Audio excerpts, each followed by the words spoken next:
into it. Let's melt into these jokes. I am feeling it tonight. Idiot Box gave us some broiled shrimp with Old Bay hot sauce. I am prepared. I am ready to go. You guys don't even fucking know. You don't even know. Well-seasoned shellfish is what gives me strength. It is like steroids or sensu beans or insane clown posse music for people that work at Burger King. It is what I live on. It is what provides me with sustenance. I am ready for an expedition, a journey, if you will. It's going to be like that book, The Magic School Bus. Right? I'm Miss Frizzle, you're the kids, and my jokes are the giant yellow bus. Is it weird that that bus has eyeballs for headlights? Fuck yeah, it is, but the school board approves that shit, so I say we let it ride. Let it ride. I picked up gardening over the pandemic, right? Because that's the only activity that really makes sense when you own a backyard but are also microdosing mushrooms. Have I been talking about squash? Yeah, a little bit. Because they're amazing listeners. I've also learned that growing vegetables is an art form. You know, it's a way to express yourself. People come over, they're like, what shape is your garden? I'm like, oh, that's a pentagram. Thought I might have some flair to the backyard. Neighbors, they think I'll batshit crazy, but these tomatoes, they grow fast. So fast that it's actually scaring me a little bit. You should try one. Eat it. Eat it. I need you to eat this tomato before the sun goes down. Look, I'm telling you guys, if you're going to garden with anybody, it might as well be safe, all right? The dude owns a pitchfork. He's already equipped for agriculture. Who knows more about what's going on in the soil than the dude that dabbles in real estate underneath the earth? I'm going to turn down his expertise just because he's got a questionable reputation and a couple goat feet? What is an everlasting soul in exchange for fresh organic produce? Nothing. Look, it's not even that hard, okay? All you gotta do is you take a dagger, you cut your hand, you whisper some Latin as your blood drips into the soil, and then you have kale. Yeah, it sounds like the screams of 1,000 orphans every time you turn your back on it, but it's rich in B6 vitamins. That's a trade-off. I will make a deal with the Dark Prince every day of the week if you keep me having to interact with the kind of white people that hang out at the farmer's market. You know, like the people that are always dominating the conversation, talking about their fucking dog. Like, oh, this is Cooper. He's a rescue. We got him from the shelter. I'm like, oh, this is Grindel Smash. He's a pygmy demon. Picked him up from the 4th level of hell. I keep your fur baby away, though, because he is not neutered.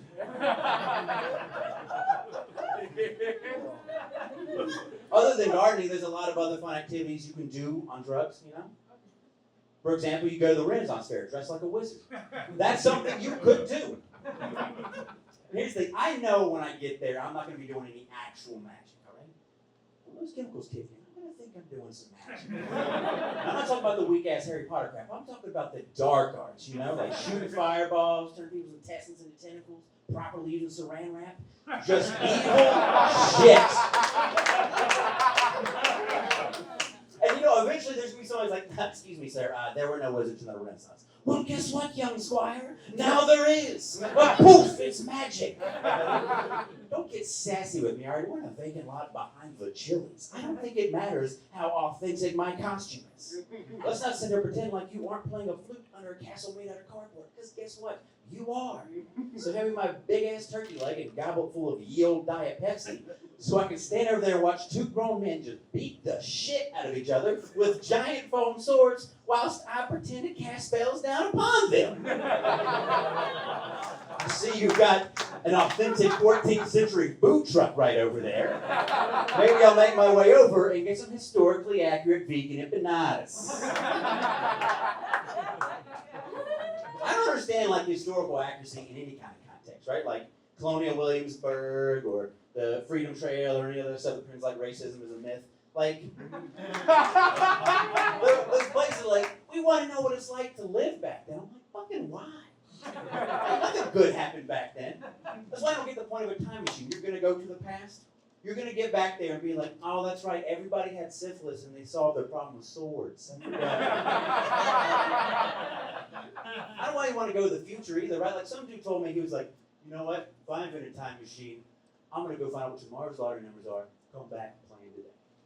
Okay, first off, you're not even in a time machine because you dropped out community college. Secondly, who cares about the lottery? You just invented a time machine. That's worth billions. You can sell that shit. Next thing you know, you're playing golf with Jeff Bezos and Patrick Swayze. And yeah, I know Patrick Swayze's dead, but with that kind of money, you can bring him back.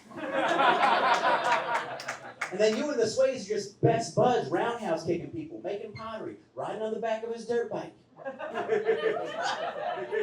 Some of you dudes are clinching up like, nah, I'm going to ride on the back of a dirt bike with another dude. Let me tell you something. Patrick Swayze, and I'm talking about the one from Dirty Dancing, tells you to jump on the back of his Kawasaki. You get over your homophobia real fucking fast. You don't know what it is to live until you've been straddling a two-stroke, just holding on to his ribble abdomen while his feathered mullet tickles you right in the face. Oh my goodness, I sure hope I don't, because I might wreck this bike and ruin the moment. If you say no to that, then why the fuck did you even invent a time machine? You're going to turn down the opportunity to know what it felt like to be Demi Moore in The Ghost? You don't deserve a time machine. You should give it to somebody with creativity and imagination. Somebody that grew up reading books about a school bus with big fucking eyeballs on it. All right, guys, I'm done.